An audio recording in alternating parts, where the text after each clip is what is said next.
since you are here, I will give you the platform to speak. And I ask our group to be respectful. We may hold a different opinion, but we should respect their opinions, and we can agree to disagree. So here's Renee, who wants to speak. They're supportive of this clinic. Hi, thank you for just giving me a minute to just talk to you. Speak closer to you. Okay. Perfect. Hi. I am not a politician, trained person at all. I'm just here on behalf of the moms in this neighborhood who have children who have suffered from addiction and have fought the system to try and get help for their children. And a piece of my loved ones, you guys say the addict, I say my loved one, a piece of her recovery was a one-year time where she was on the methadone program. She had to go to Capitol Hill to get it. It was not a perfect answer, but she would tell you that it saved her life. And there just is a time that they need to be on methadone, and it is a helpful thing. And I experienced taking her to the Methadone Clinic on Capitol Hill.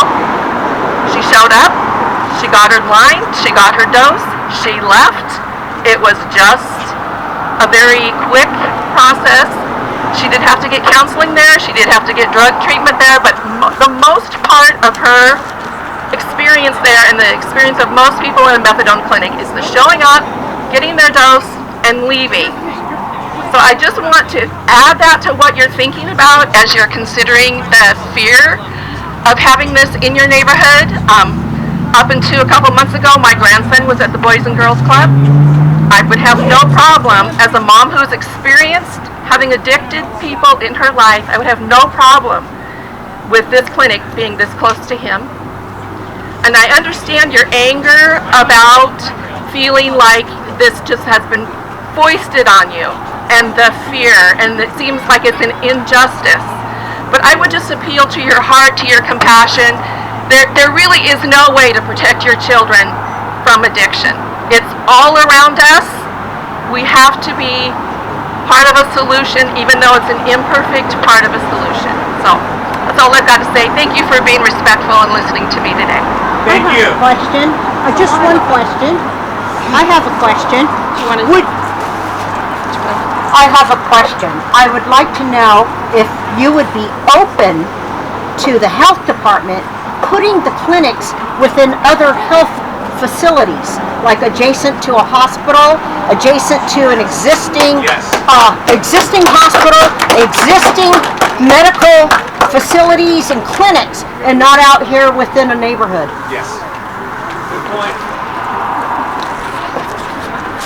I am open to it going anywhere where it can be helpful.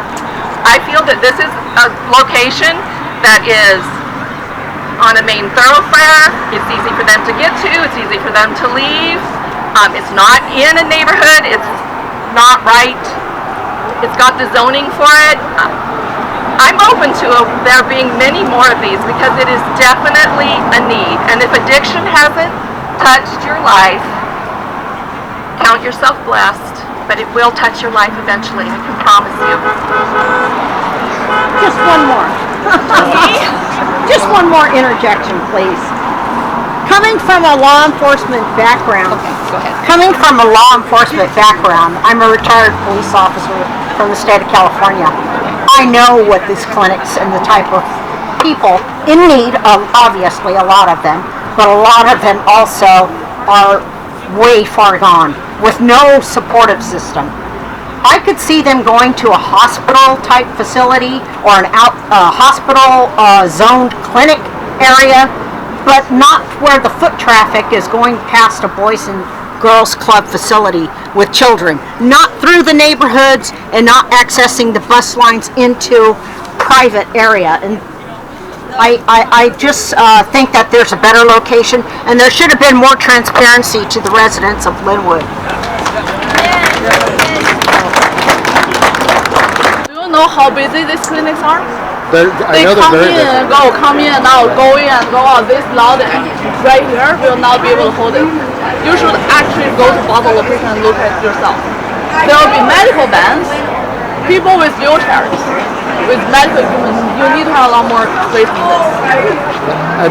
That's a zoning issue that I know That's another problem, right? Everybody acknowledges that this location is not right, the process is not right, but we are repeatedly told that because they already have the permit, they should be allowed to proceed. Why is that? Why is that? I have not talked to the permit people at the city of Lynnwood. If they believe that the traffic patterns are appropriate and that the parking is appropriate, just like it would be for any other business. If they were opening a Chick-fil-A up here, then that and they felt that there was an adequate parking and adequate traffic mitigation. So it's not different for the type of business. For the type of business, it's different for the traffic portion. If it's a high traffic business, then the city of Lynnwood, right, has decisions that they need to make about parking and about access. It doesn't matter the type of business, just how much. City of Lynnwood said that they were not supporting it. This came from above, from the state level. Yeah. And they just found out around the same time we all Not for the zoning when they allowed it in Well, March. that's something we are going to find out because somebody did something. But the only thing that holding is on the state level. There is still the Department of Health can decide whether KDF can get their certification or not. With all this wrongdoing, all their back history, I just wonder why do they want to put their reputation on risk by supporting this? Like I think I said to you, the Department of Health has to do their due diligence no matter what health provider they're licensing, whether it's cancer treatment, kidney dialysis treatment. They have to do the due diligence for that provider, and I am sure that they're doing the due diligence on Acadia Health. Acadia Health has been, as you said, running a treatment center in Bothell, so they do have a history here in the state of Washington. They have other treatment centers. So I'm sure that those are the things that are being taken into account in the Department of Health to make their final decision. So that's what they have to do. Like I said, it doesn't matter what health treatment it is, the Department of Health, if this were a dialysis treatment, they would be doing their due diligence on the history of the company that wants to do dialysis. If it's medically assisted treatment for substance use disorder, they do the same thing. So they're doing their due diligence in that history. How are they doing it? We repeatedly ask for more transparency, and they are not giving it, right? They don't even talk to us. That's the thing, right? Like, how are they doing their due diligence? We repeatedly emailed them about what we found about Acadia, even with their own Washington State clinic, right? People are saying, okay, Acadia is a big company, maybe the other state is all local branch, we get that. But even for this Bothell location, this regional director, they have been proved again and again that they lied. They lied in their community relations plan. They lied. They don't know that in the meeting they actually referred to one of the police officers as a male, where actually that person is a female. Like, complete lie. And the Department of Health know this. And why are they not immediately say, okay, because of the lies and the incomplete document? I can't speak for the Department of Health. That certainly as a legislator, but there is something you can do to help. Lynnwood City Council already drafted a letter to the state opposing and raising all these concerns, and that's what we're asking you to do the same. Why not represent your people, raise the concerns? Why are you still supportive of this thing, even though you acknowledge that so many wrongdoings in the process? I just don't understand. There's something you can do here. That's the residents in this unincorporated Snohomish County asking you to do. That's why I personally commented in the meetings twice. And I have other residents that believe that this is the right thing to do. Not the location. I have other residents that believe this specific area is wrong. Right, they didn't come to the protest against it. Well, some did, but they don't feel strongly for it, but these people were very strong against it. There's always a majority. I understand. And we have a super. The poll we had 95% opposing rate. The public hearing, Lynnwood City Council meetings are highly encouraged to read the watch the recording.